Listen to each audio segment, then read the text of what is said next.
Thank you, everybody who's coming into the room right now. Welcome to our webinar. We're just getting set up and waiting for everybody else. If you guys have any questions as we go on, you can type that into the Q&A box. And oh, now I'm getting double.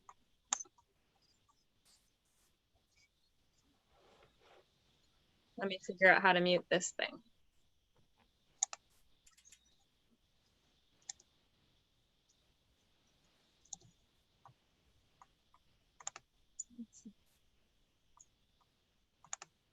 I gotta figure out where my YouTube is talking.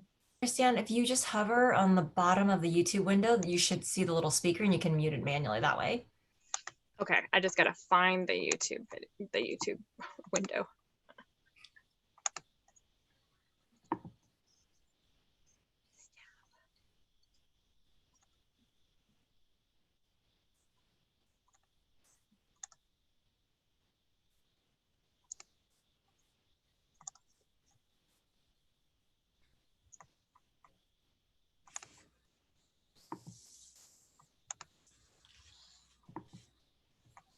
Oh, there it is.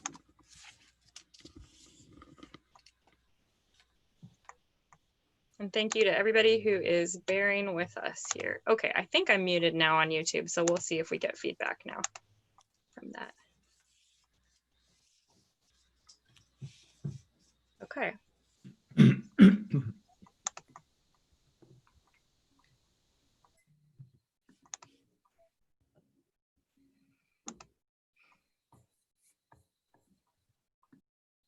And for folks who are joining us, if you want to jump into the little chat box there and just say where you are located. I know we had some folks that are coming to us from the Washington, D.C. area, friends of Bob and Risa's, and probably Joanna's as well. And I saw some Californians registered too, and then all my Missoula folks.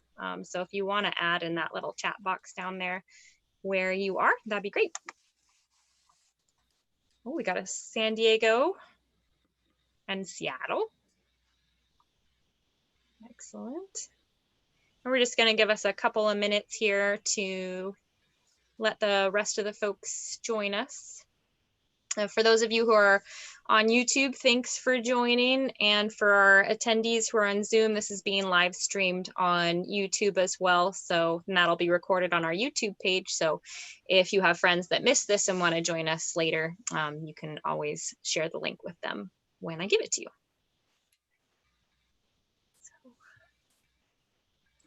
And we're asking if someone's asking if we're muted. Since this is the webinar style, everybody starts out muted. We can allow you to talk if you guys have something you want to add later, but right now everything should just go in the chat box or in the question box there, and Joanna and I will be keeping an eye on that for any technical difficulties. Christiana, you might want to watch that guy who asked the question. I wouldn't unmute him. Is he a troublemaker? I expected as much. Hi, David. Okay.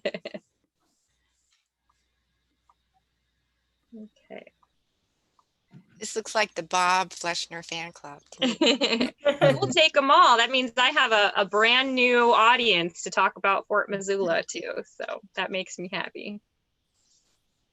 Oh, we got Scott from Missoula. We got a Missoulian out there. Yay. I don't know, my boss, Matt, who's probably watching on YouTube right now, is from Ohio. And we've had some discussions about the different ideas about time in different parts of the country. And we definitely have Missoula time in Missoula. So nothing ever starts on time. So for the East Coasters who might be a little more prompt, apologies, the Missoula folks will show up eventually. And I don't know, California, I'm from California originally. I'm in California at the moment, pretending to be at the fort behind me. And so I was actually so confused about timing. I was like ready to go at 4:30 Missoula or 4:30 California time because my laptop was on Montana time. So yeah. I'm like, well, at least I didn't miss it. I'm just early. All right. So I'm thinking we got a nice bunch of folks here and other people can join us later, but we'll go ahead and get started. And Joanna and Risa and Bob, feel free to jump in if I forget anything important that we've talked about. But I would just love to welcome everyone to our virtual book talk. We're here with Bob and Risa, who are the authors of Photographic Memories, a story of Shinjitsu, which is a story about Risa's father, Midori Shimoda. And so today we're going to be going through talking a little bit about Fort Missoula for our folks who aren't from Missoula and maybe hadn't heard about it before this book talk. And then we're going to go get the chance for Bob and Risa to talk about their experience with this book and read a few passages. And then towards the end, we'll have a chance to go through any questions that anyone has that pops up as they're doing the readings. And I'm also happy to answer questions about Fort Missoula. Joanna and I are going to be monitoring the questions and technical difficulties. So if anybody has any issues, feel free to let us know. And as I mentioned earlier, we are live streaming onto YouTube, and this will be available to watch recorded as well later. So with that, I'm going to attempt to share my screen and tell you guys a little bit about Fort Missoula. So to get us started.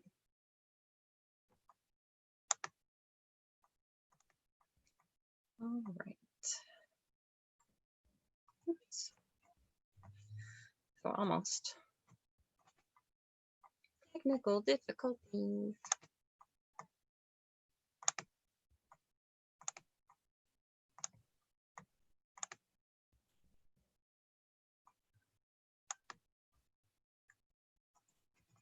I'll just back up that way.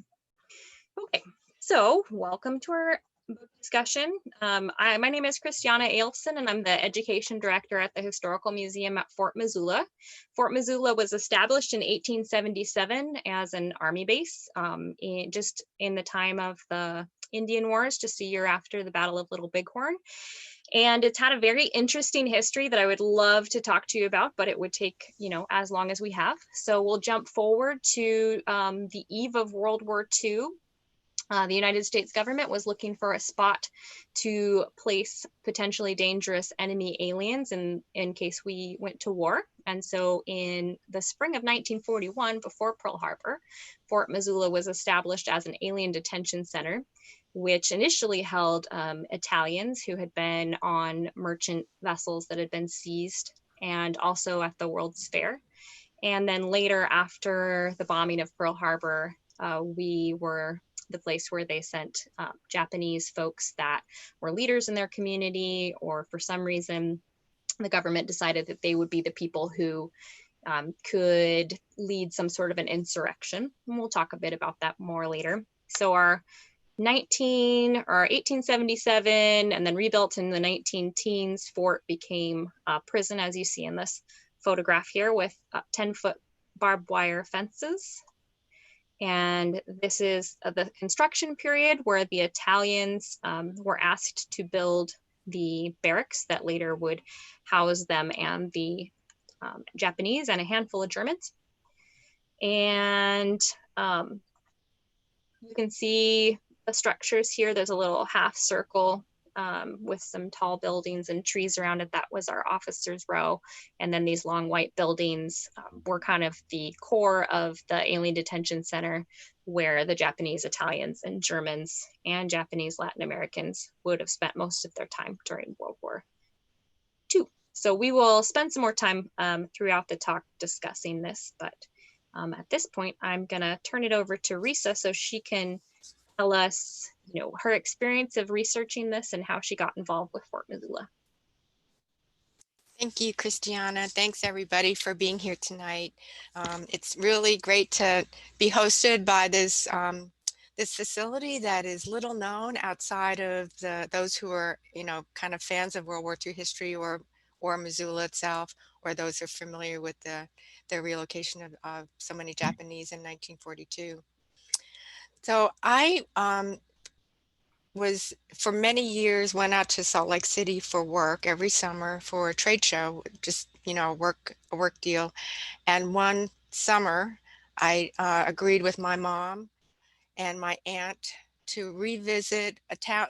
Actually, they grew up there, revisit their town, but also take a trip to southern Utah where we knew that my dad had spent some time in 1942. And then we would come back through Salt Lake, go north and go to Fort Missoula and see what was there, because these were places that were just kind of footnotes or placeholders in some lots of conversations between my parents over dinner conversation over the course of many years. Our first stop leaving Salt Lake City was to go south to Provo, where we met. You'll hear a little bit more about him later, but where we met a fellow that my dad had known when my dad was about 30 years old and in southern Utah, and this fellow was 17. He was his roommate, and it was because of this fellow that my dad was arrested and uh, inquisitioned really by the FBI, sent to jail, let out of jail, went to work, went to jail again, and when they weren't sure what to do with him, was sent to Fort Missoula.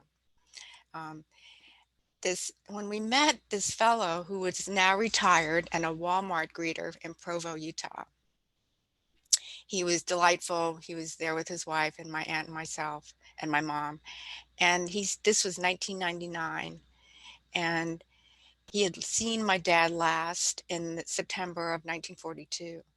And he said for this whole time, so 57 years, he'd felt really awful because it was because of him and him borrowing my father's car that my dad had been arrested and never to be seen again in town. And all the townsfolk that had met him didn't want to get in touch with him. They thought they would get in trouble or he would get in trouble. So he kind of just disappeared from their lives. And this fellow thought it was largely because of his, his taking the advantage of my dad loaning him the car. So the story was so heartbreaking and this guy was so neat that I thought this was worth telling the story.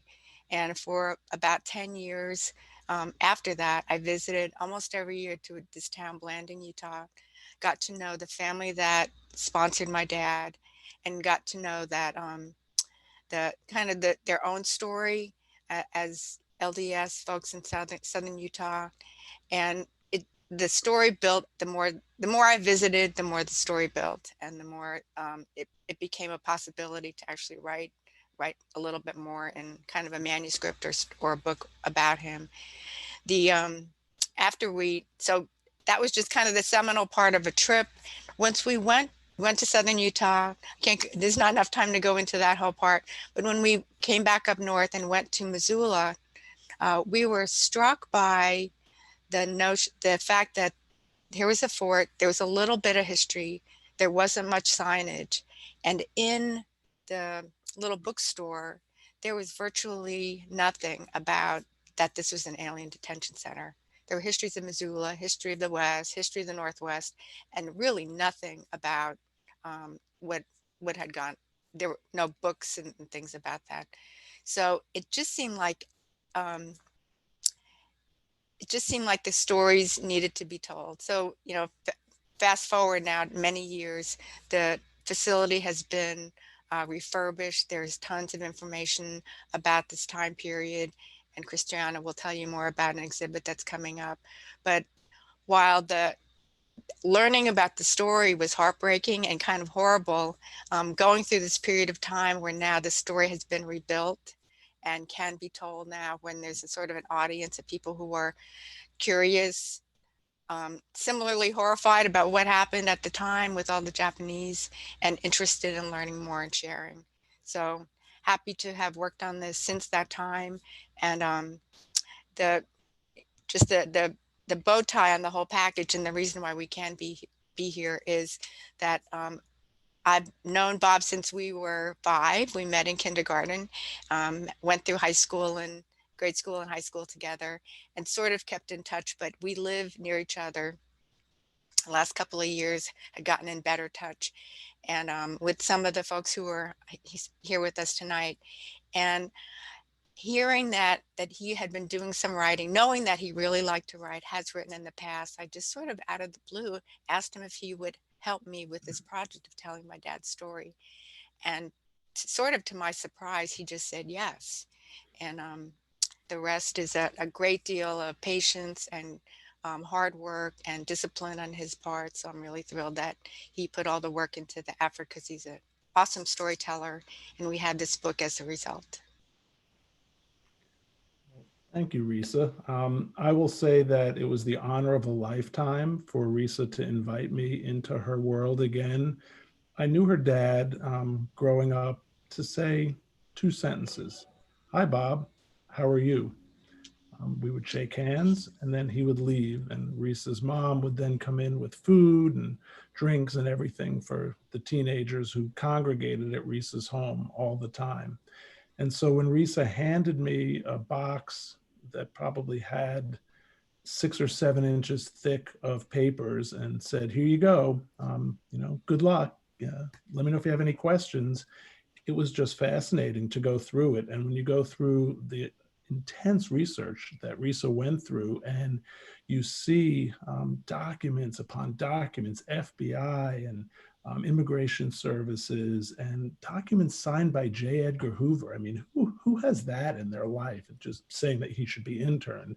And it was just fascinating. And it was a story that needed to be told. And so when I first started writing it, I would go back to Risa and go back to her mom. And Risa's mom, thankfully, is still with us. 93, 4. How old is she, Risa? 94. 94. Completely with it. Eyesight's not as great as it used to be. So Risa prints it out on 24-point font and brings it out to her mom to read. And her mom would read it and then would comment on it and say, "This is exactly how Midori speaks," or "No, right here, no, Midori would never, ever say this." And so we did recreate the dialogue. The story itself is completely follows the arc of Midori's life based on everything we know. But we did have to, of course, recreate the dialogue. And so the story begins, and I'm not going to take you through page by page, don't worry. The story begins when Midori is a young boy. There he is. He's second from the right. Midori was always the smallest one in the family. And he was in Japan living with grandma and his older brothers. And his mom had left him there when he was about 3 years old. And he hadn't seen her for quite some time when she and the oldest brother, Big George, came back when Midori was 9 to retrieve him and bring him and his brothers to Seattle, where he was going to meet his dad for the first time. He had never met his dad. They got to the boat, the ship, to go across the Pacific, and Midori was the only one who passed the physical. The other 3 didn't, and they put 9-year-old Midori on the ship to go by himself. There's his passport, and off he went and spent 3 weeks sailing to Seattle, where he then was united with his father for the first time and lived with his dad alone for a little period of time before mom and the other boys were physically able to be cleared and could join them in Seattle. He had a perfectly normal childhood in Seattle for the most part. Really tried to grasp on to all things America and to really become as Americanized as he possibly could. Went to a number of different schools, made a number of friends. And then a bit later on in the 1920s, he ended up moving to Pasadena, finished up his high school years in Pasadena, and eventually began to have a real passion for and an affinity for photography. He eventually interned with a fellow by the name of William Mortensen. And as a couple of interesting side notes, Mortensen was a sworn enemy of Ansel Adams. And it's just funny to read some of the old stuff about how the two of them hated each other. But Mortensen took Midori under his wing and really taught him well. Mortensen was also a very close family friend of Fay Wray's family. Those of us of a certain age remember her from long ago King Kong movie. And so Midori learned how to take some incredible pictures and then became a very successful photographer in his own right. took a lot of high society pictures and a lot of college pictures and so forth. I was doing extraordinarily well around December 6th of 1941. And then, of course, by December 7th of 1941, the world came crashing down on him. One of the things I learned that I never really knew is that approximately 5,000 Japanese self-evacuated after Executive Order 9066 was passed through by President Roosevelt. The Japanese were told they had to leave the West Coast or be put in internment camps, and somewhere around 115 or 120,000 were taken away and put in internment camps. 5,000 self-evacuated. Midori was among those who self-evacuated, had a harrowing trip through the desert, which he was aware of because he had gone there to take many, many pictures throughout the years. So he retraced a lot of steps to places he knew, ended up first going to a place where he was going to work on a turkey farm that belonged to the family of someone he worked with in one of the universities taking pictures, and was quickly thrown out of that town by the townsfolk who thought that he was going to poison the water. They were completely convinced he would poison the water. And just when it looked to be its dimmest, he met Oscar Hearst, who was somebody who had himself faced some discrimination, and Mr. Hearst agreed to take Midori into his home and to let him be there. And so I'm going to do a reading now about that, which is chapter 12, when Midori gets to Blanding, Utah, June 25th, 1942. The post office in Blanding consisted of one small room no larger than a kitchen in a medium-sized home. Midori entered the small building flanked by Oscar and Alfreada Hearst. It was Oscar who spoke first. "Good morning, Sunshine. We're here to register Mr. Shimoda, who's come to live and work with us during this difficult time." The gray-haired, solid woman behind the lone counter in the room turned without a word and rifled through some papers. "Ha," she said as she slid a paper across her desk. "I knew I'd seen one. Fill out this form and leave it here for me. I'll send it in." Midori completed the form and handed it back along with a letter to Hide. "Thank you, ma'am," he smiled. Later that night, Midori stood on the porch and waited for Oscar to come out of the house. It had been 3 days since George had picked up Setsuko and May to take them to Mapleton, Utah, on the other side of the state to rejoin the rest of the family. They were going to live with a Mormon family that had offered to sponsor them. Midori had been offered the same opportunity to join them, but had chosen to stay on with the Hearsts. "Well, young man, here you go," Oscar said as he offered Midori a cigarette. "By the way, I know we discussed this briefly, but that was quite a story your brother told us about his drive away from the coast.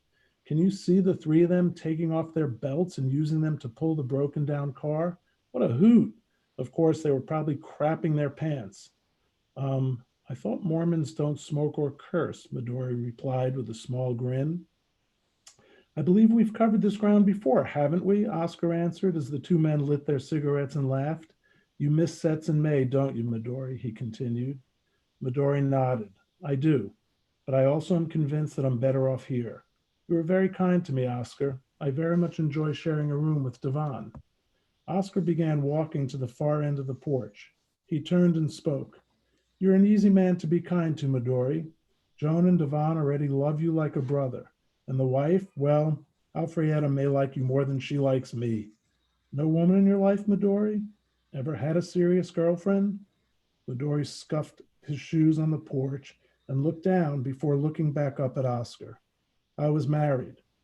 Now that I think about it, I still am," Midori smiled. "Oh?" Oscar replied. "Her name is Margaret. The night after we got married, she went out to a bar, and I found her dancing with another man when I got there. That behavior continued for a few months regularly, so I filed for divorce. I haven't seen her for several months now. The divorce process has been slowed down by the war and by me not being there. So I guess I'm still married."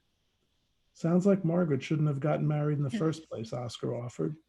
Midori nodded. "So," he pivoted, "what will we do tomorrow, Oscar? I mean, besides the usual. Anything out of the ordinary need doing?" Midori, I hate to bring it up, but the barn needs to be cleaned up again, and we may even need to do some roof repairs. Have you noticed that small puddle in the far corner? Yes, Oscar, I meant to speak with you about that. It's not the roof, it's coming from underneath. I think it's coming in from the side of the barn after a heavy rain. Oh, since when are you a general contractor, Midori? Oscar smiled. How did you figure that out? I just dug a bit and traced back. Also, the last time it rained, I checked the roof. I'm sorry, I forgot to mention it. So now you're apologizing for figuring out the issue with the puddle in the barn? You make me laugh, my friend. You're a handy man to have around the farm. Midori nodded and sat on the stoop. He looked up at the sky and tried to count the stars, but there were far too many. He stood, extinguished his cigarette, and sat again. President Roosevelt is going to give another fireside chat in a few days. He's going to talk about the need for us all to sacrifice, Oscar explained. In some ways, the war seems very far away here on the farm, Oscar, Midori replied. I don't think it would feel too far away if you tried to drive back to Pasadena, my friend.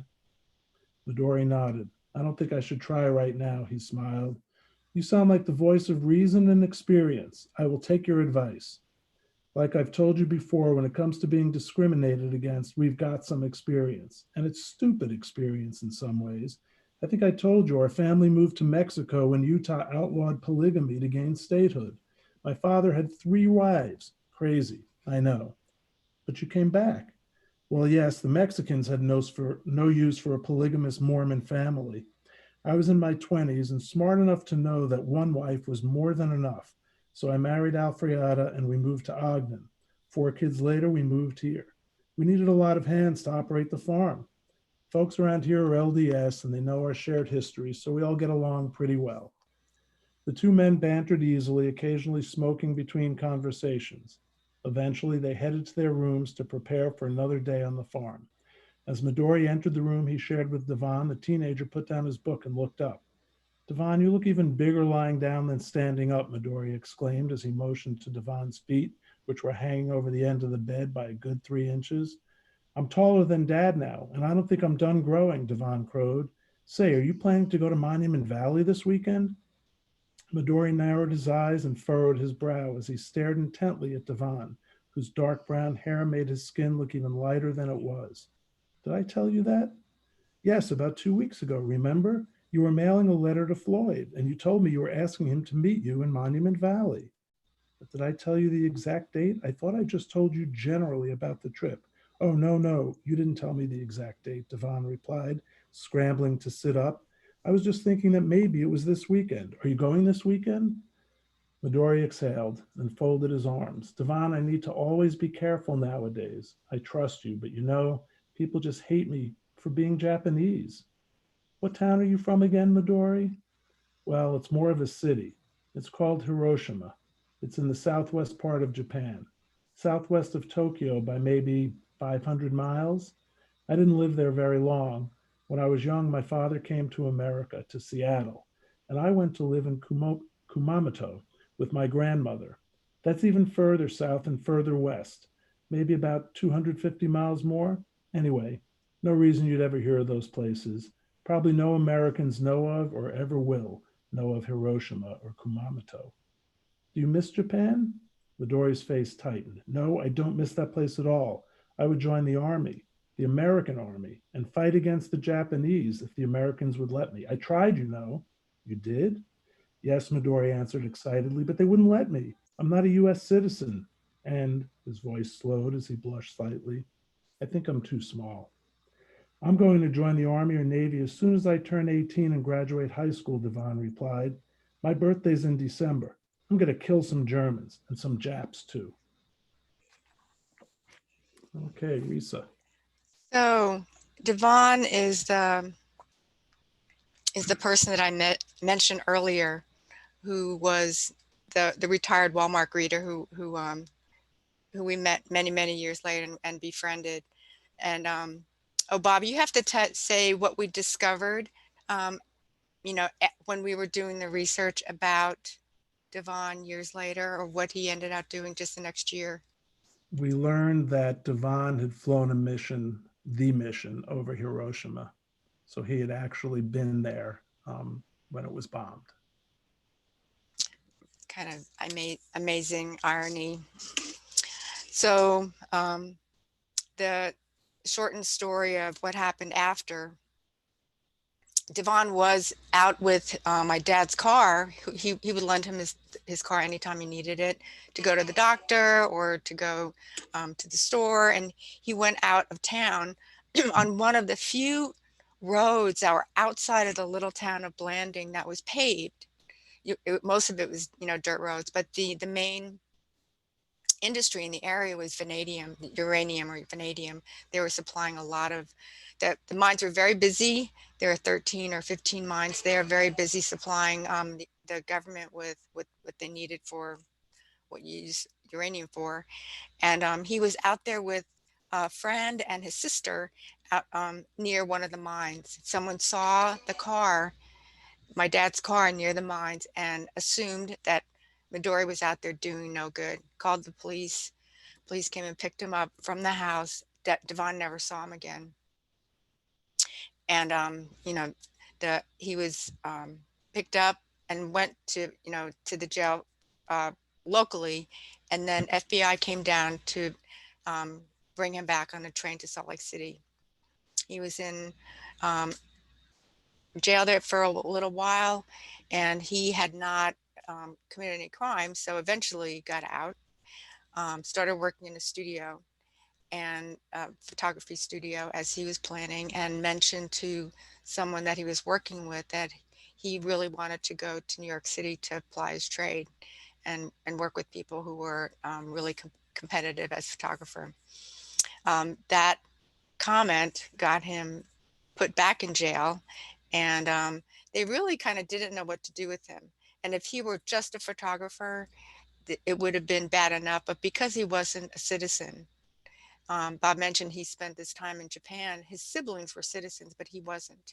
So they didn't have any of this issue of being an alien. So the combination was just awful. So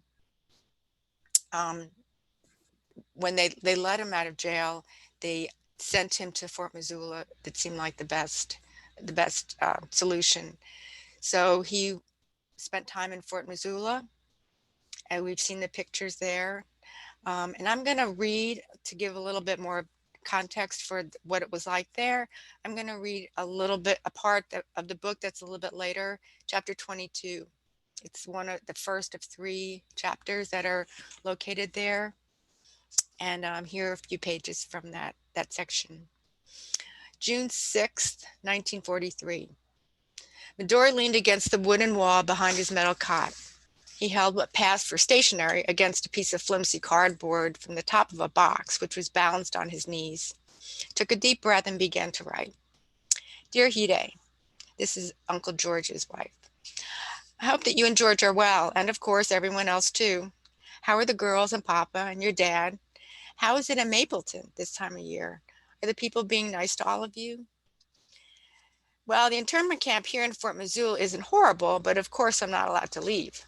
I guess this is a different kind of facility from where Roy is, because there are lots of other Japanese, maybe 200 to 500. And there are also many Italians, and about maybe 500 of those too, and a handful of Germans. Most everyone is a lot older than me of the Japanese, I guess because they're Issei, the first generation and born in Japan. Many have kids who are my age. I guess where Roy is, most all were born here, Nisei, so they're official citizens. How is he? Have you heard from him? Seems like just another situation where I'm in a different place. I looked upon a little differently from most of the rest of everybody. Because there are so many Japanese here, the cooks make rice, lots of it, almost every meal. I hear there were even more Japanese last year, but many have been moved to other camps, while others have apparently been released. I live in what's called the Japanese compound because we're segregated by race. I've been keeping busy and staying out of trouble.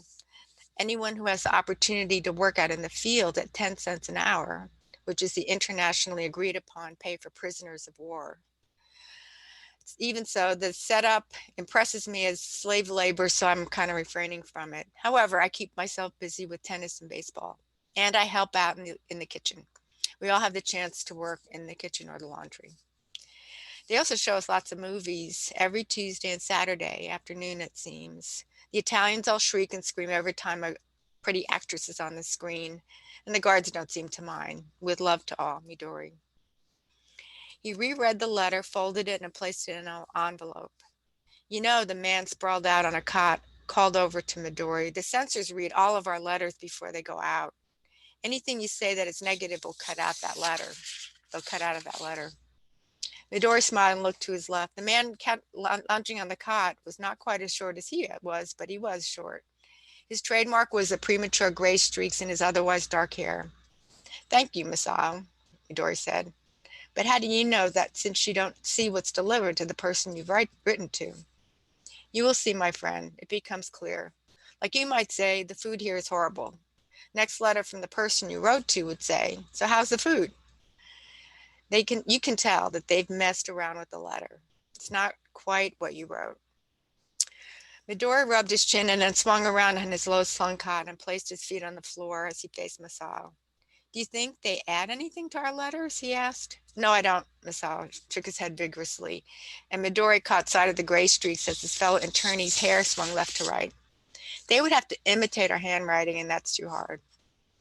Midori nodded his agreement. Masao, thanks again for explaining everything to me. You are a pro and very experienced at this and very helpful to me as a newcomer. Masao smiled. We've all been newcomers at one time or another, Midori, so we help each other. I'm not doing anything that you wouldn't do for me. Lights out soon, right? Masao, Midori asked, sweeping his right arm around to indicate the entire barracks that they shared with 35 or so other internees. Yes, it's pretty late. Guards must have forgotten. The next morning, Midori shivered as he awoke to the sound of reveille. How cold was it? He wondered. It's June. Montana's not a place I want to return anytime soon. He climbed out of bed and pulled on his socks, quickly pulled on his pants over the long underwear in which he'd slept. As usual, Masao slept right through reveille. Midori looked over at his new friend, who thought 3 or 4 inches taller, probably weighed about the same. He worried that when he first saw him that perhaps the food was going to be rationed, but that wasn't the case. He was just sort of waif-like. Well, the internees were responsible for making and serving the food, and while not plentiful, it was sufficient. Breakfast consisted of fruit and tea or coffee. Some mornings, a new cereal called Cheerios was served. Some of the internees thought it was kind of a delicacy, but Midori didn't really understand the fuss. It tasted kind of dry, and milk only went so far to help improve it. Midori woke Masao, who ran his hand through his hair, yawned so widely that Midori worried the man's jaw would snap, and then popped out of bed. As they left the barracks, Midori followed what had become his new ritual. First, he looked at the guard tower closest to the barracks. It was 40 feet tall and large enough to house 5 or 6 men at a time with room left over. The towers were constructed of wood and were accessible by a long wooden staircase. He then traced around the perimeter of the camp, using his eyes as his guide. Followed the fence, which is 10 feet tall and topped with barbed wire, around to the left until it was interrupted by a ground-level guard tower.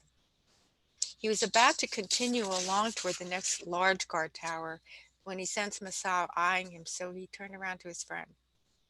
Why do you do that every day, Midori? Are you trying to plan your escape? No, Midori laughed. Not at all. I'm not looking to get in any trouble. Besides, have you seen the way the guards are armed? They have billy clubs, gas masks, and tear gas guns. I bet they can't wait to try to use all that stuff. Masao smiled wryly. I don't think so. The guards know we're not going anywhere. They don't want any trouble any more than we do.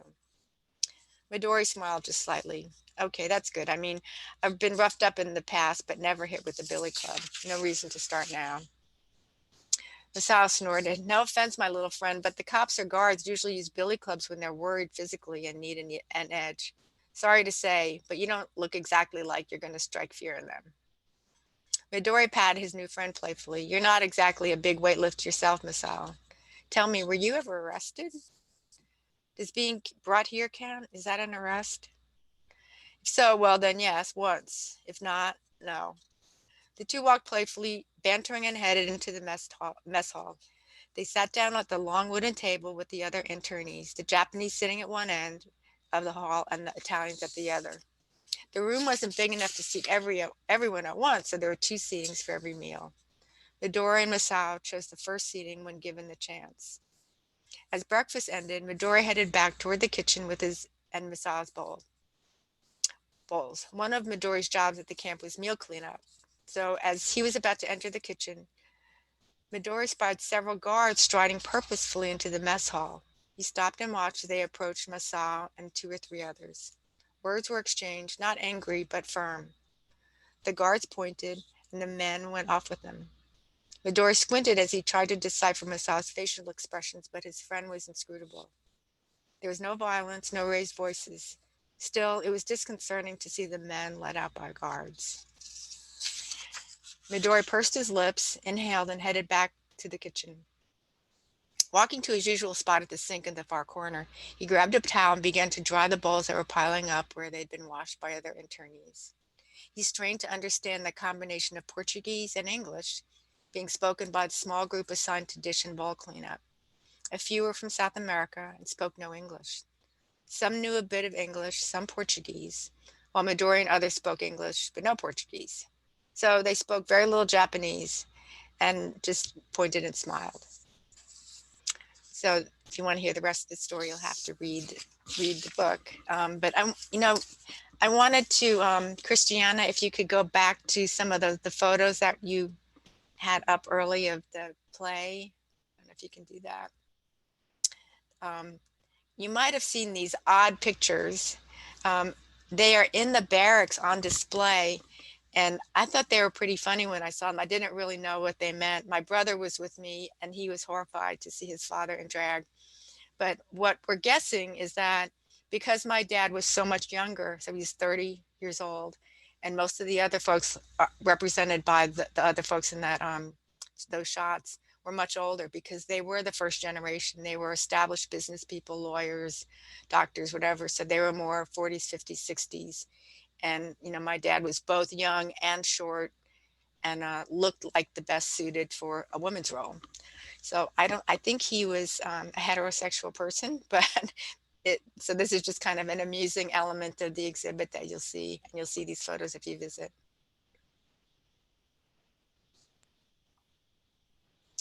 So I think that's what I have to say.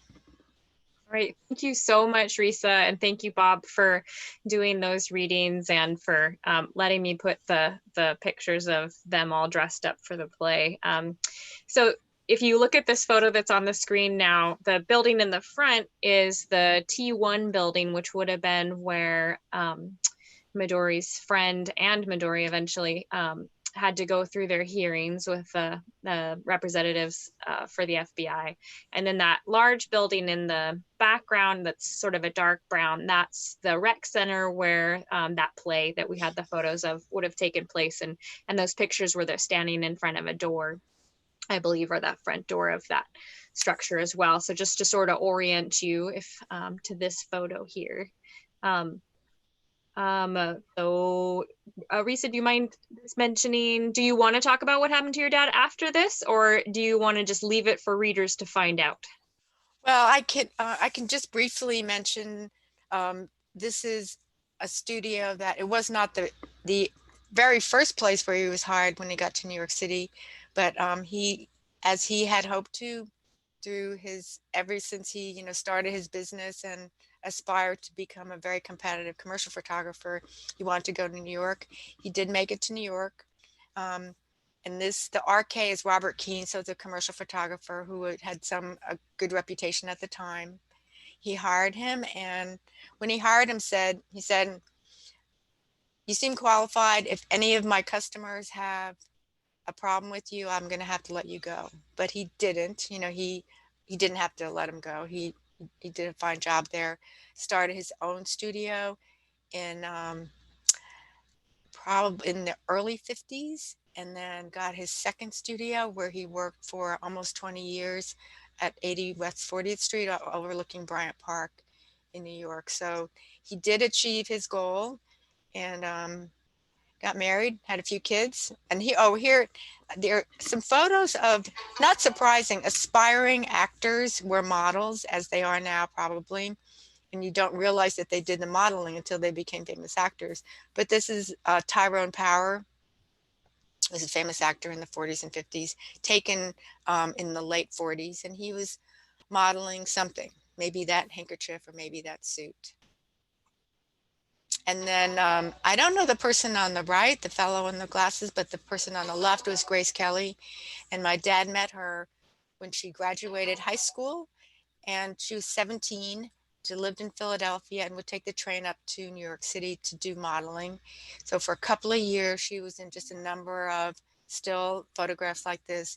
They were, my dad recalls her being in high demand as a model for eyeglasses and jewelry because her features were perfectly symmetrical. She had like the perfect nose, perfect eyes, and her hands were perfectly, you know, configured, like her fingers and thumbs were perfectly shaped. So she was just super popular, and for 2 years she did quite a bit of modeling, and then the rest is history. She got an acting job. She actually wasn't that great, was not a popular theater actress. Her voice wasn't perfect for it. She didn't project, but she got a job as in movie, and then went to Hollywood, and then definitely the rest is history. But they they became acquainted, so knew each other for about 2 years. And there's a great story that I'll just allude to in the book too about Risa and Grace Kelly. So definitely get the book and check that out. I mean, you know, I spend a ton of time researching Japanese and Japanese American incarceration. I think it's really interesting, and I've read a ton of books, and I did really love reading the book. I've got my copy right here. It's really accessible because of the way it's told, mostly or a lot through dialogue. And I found it to be a real page turner, even though ultimately I knew what was going to happen. So if you haven't read the book yet, I would say definitely pick that up. And Bob and Risa were just telling me you can get it on Amazon, but very soon you'll be able to get it in bookstores as well, in like independent bookstores. And if you're in Missoula, we will be getting some copies to sell there. So you can always give me an email and I can keep one for you. So so thank you guys both for all of your hard work on telling this story and making it so accessible to the public, and for being with us here today. Bob and Risa, do you have anything you want to say before we open it up to questions? I'll just say that it actually should be available right now. Oh, awesome. Bookstores. So if you have an independent bookstore that you love, please ask them for it. And if they tell you they can't get it, let us know, please. Excellent. Okay. So, Joanna, do you mind checking out our questions and letting us know if anybody's asking things? So we've got a couple questions already. So it looks like folks are captivated by this story. So our first question says, wanted to know, how was it decided that internees would be sent to other camps? And it looks like there was a coincidence. Midori's mentor had a conflict with Ansel Adams. Looks like Adams maybe have photographed Manzanar. Our attendee has one of the prints here and has been looking at it throughout the program this evening. Yeah, that is a really interesting coincidence. And I don't mind speaking to the difference in camps there. So there's two main differences in camps. Our camp is a Department of Justice camp, Fort Missoula was. And so that was where people were sent if they were put on a list by the FBI, so it's a much smaller number. So other camps that you might be familiar with, like Manzanar or Minidoka or Heart Mountain, those were War Relocation Authority camps. And so the people that were sent to those larger camps were sent there after the Executive Order 9066 that ordered the evacuation or removal of anyone of Japanese descent on the West Coast. So citizens, American citizens, Japanese citizens, anyone with a connection to Japan was ordered to leave. And so they were first sent to assembly centers and then later sent off to specific camps based on their geographic location. So some folks were on one side of the street and they'd end up at Minidoka, and then their neighbors across the street were across that line and they would end up at Heart Mountain, for example. And those camps held many more thousands of people than Fort Missoula did. So Fort Missoula, the average age of the Japanese internees was about 60 because they were the leaders in their community. Midori's kind of an anomaly in that situation because he had a series of unfortunate events that led him to be sent to Fort Missoula briefly. And other folks, I met another family member who was looking for information about his father, who was close to Midori's age at the time, and he was sent to Fort Missoula early on, and it was mistaken identity. He had the same name as the person they were looking for, but the other person was about 20 or 30 years older than him. So we get some little stories like that as well. After Fort Missoula, when they went through that loyalty hearing that the reading Risa did mentioned, they were sent to either to a camp where their families were. So if their families had been sent to Heart Mountain after they were questioned, they could be sent to Heart Mountain as well. If they were deemed dangerous or they wanted to keep them in the Department of Justice or Army situation, they could be sent to an Army camp like Lordsburg, or a Department of Justice camp like, I believe, Santa Fe or Crystal City. So they had different routes for different reasons. And a lot of the ones that were at Fort Missoula ended up bouncing between camps for the duration of the war, and sometimes even after the war was over. So it's a complicated situation for sure. Thank you, Christiana, for that very detailed answer. Our next question actually is from Karen. Karen wanted to know, why did the older boys have citizenship, but Midori did not? Yeah, they were born in the United States. My dad, the older boys, and then there were two kids who were born after everybody moved back to Seattle. They were just all born here, either in Hawaii or Seattle. But Midori was born in Japan. It's just luck of the draw. Yeah, my grandfather got a job working on a merchant ship, and my grandmother tried her best to be wherever he was when she was about to have her baby. So most of the time he was at home. He was just between trips at home. But at that time, he happened to be in Japan for work. So she made it her business to go be in Japan so she could have the baby and have him see it. Not realizing what would the implications of making that trip over. Wow.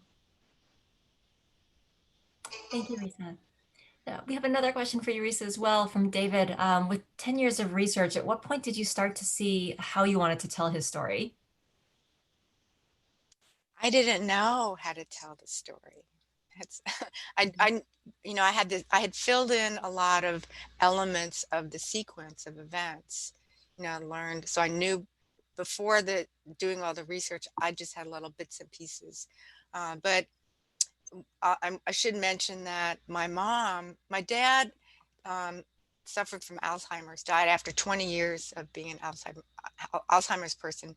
And when he started losing it, my mom realized that she wanted to tell some of these stories that she'd heard over many evenings of many like dinner time conversations. So she wrote pages and pages and pages and filled up a book of single-spaced, handwriting, just handwritten on a spiral-bound notebook of a lot of these stories. So we knew many of the things that had happened, did not know the sequence. After I did the research, I got kind of the sequential sense of things. But then I'm not a storyteller. My personality and my skills don't lend themselves to actually writing a narrative. So I sort of didn't know what to do until I got like the aha and asked Bob. And he knew how to do it. So the storytelling aspect of this is really to his credit, like I said before. Thank you, Risa. We do have another question about Midori's host in Utah. Was he the actual pilot of the plane that bombed Hiroshima? He wasn't the pilot of the plane.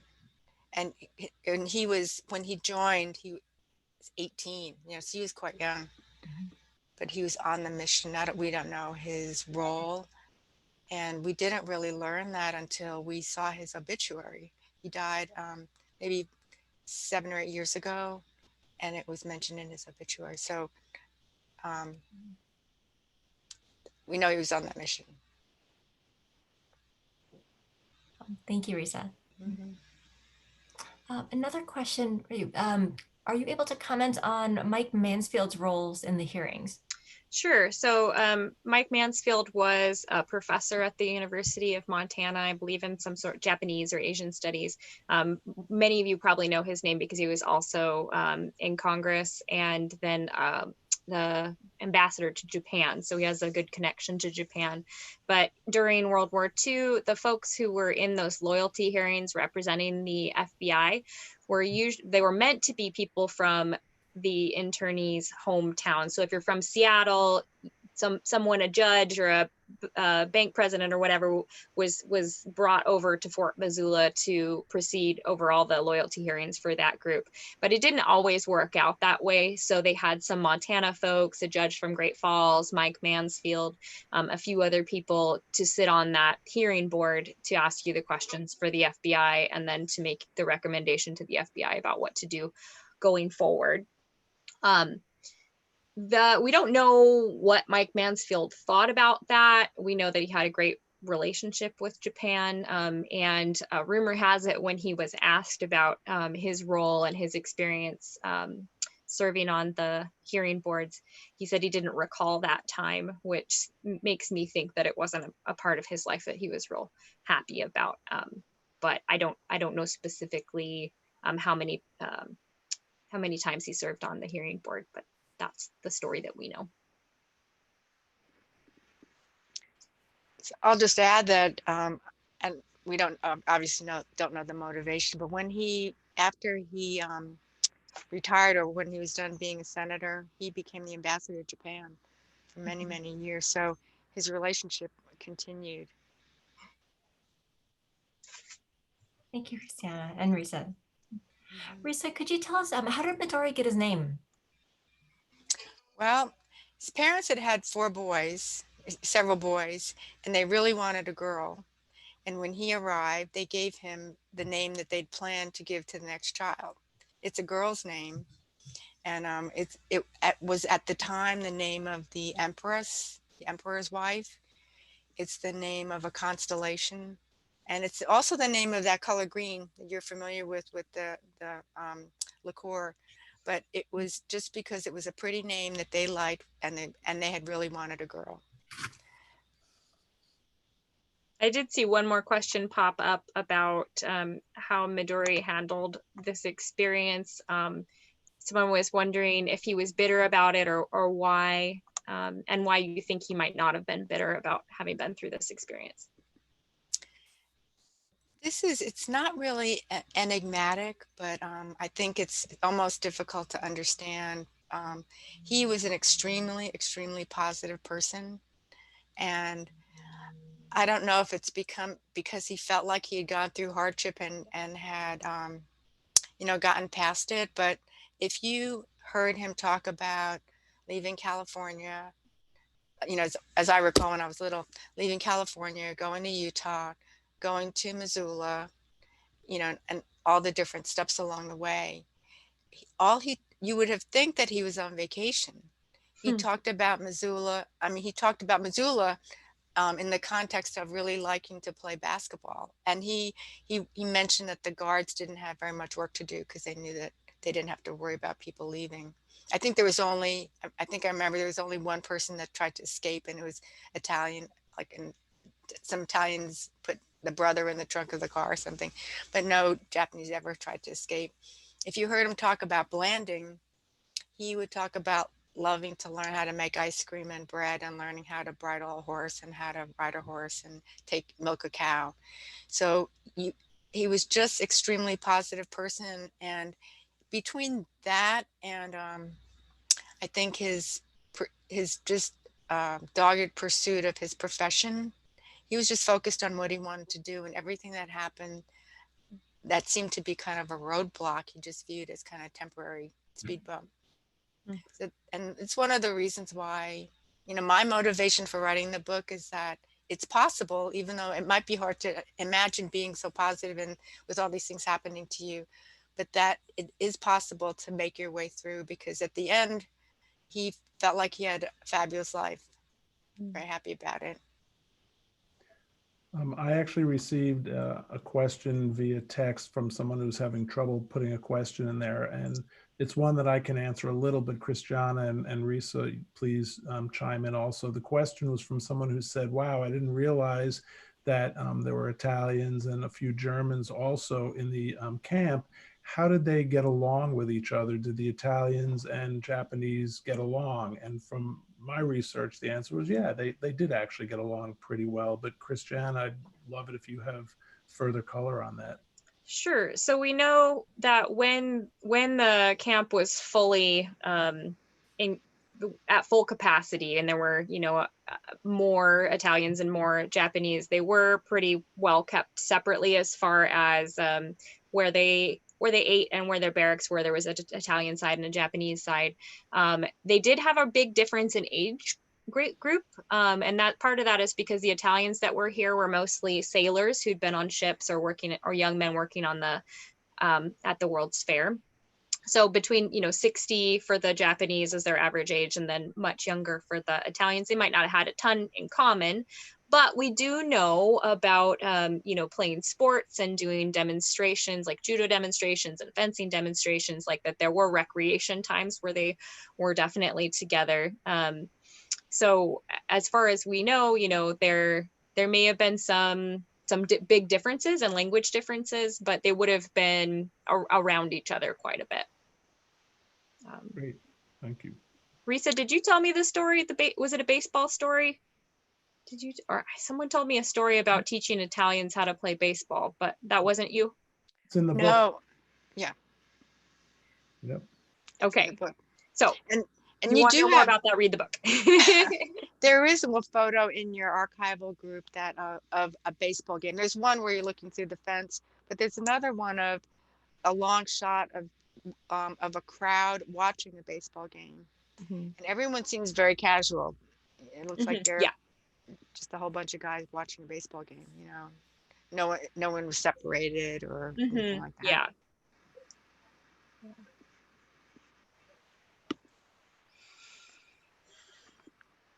Well, any last burning questions for anyone? It is about 7 o'clock, or sorry, 7 o'clock for me, 8 o'clock for the Montanans, and late for you East Coasters. So we'll start to wrap up here, and I would just encourage everyone to definitely read the book, get it from your independent bookseller, and also continue. If this has been interesting to you, we have much more information on our website. At Fort Missoula, we tell Montana or Western Montana stories, and Missoula stories specifically, and this is definitely a very important story for us to tell. The Historical Museum at Fort Missoula is part of the Japanese